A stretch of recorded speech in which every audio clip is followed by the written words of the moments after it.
Larry Bird is one of the greatest players to ever step foot on the court. But have you ever heard the story of how he got his nickname, the Hick, from French Lick?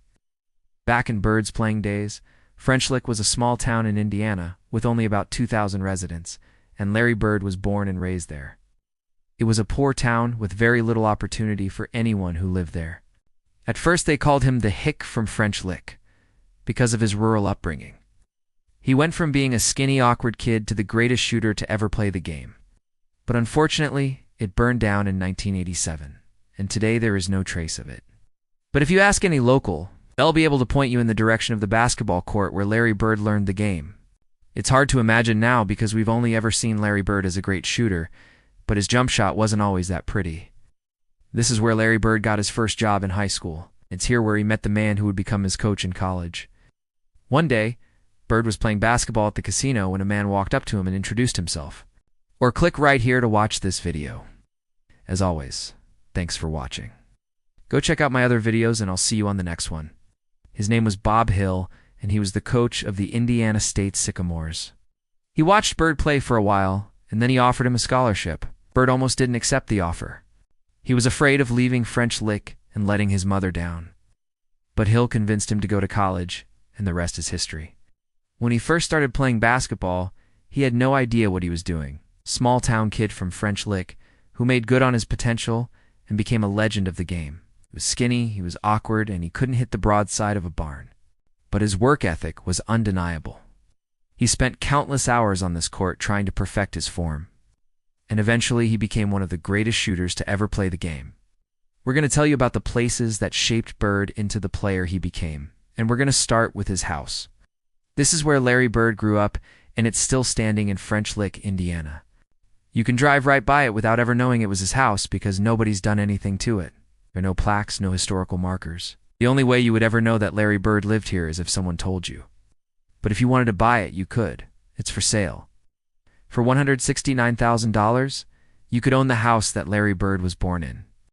But then they started calling him Larry Legend and even the Laker from French Lick because of his rivalry with Magic Johnson and the Lakers.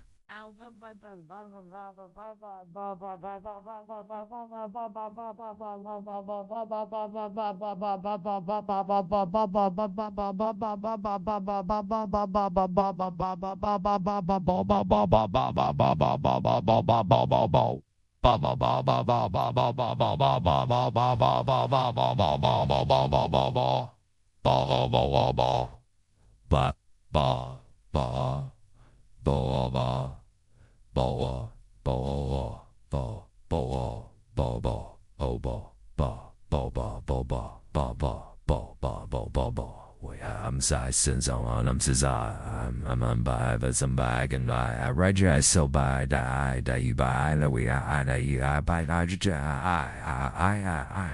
I was such a sub by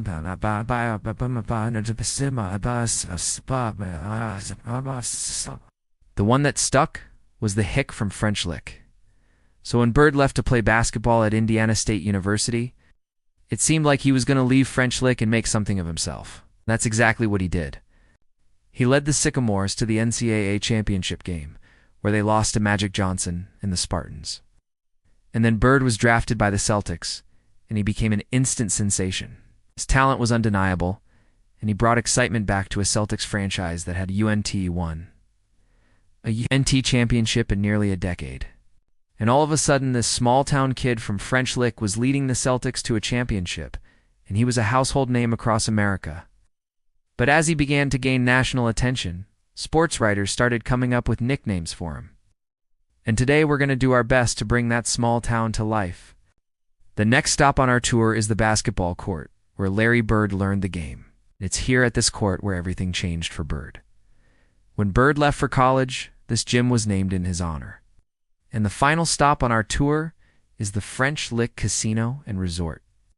So those are the places that shaped Larry Bird and made him the player he became. Now, if you want to learn more about Larry Bird, click right here and watch my video on the top 10 greatest Boston Celtics of all time.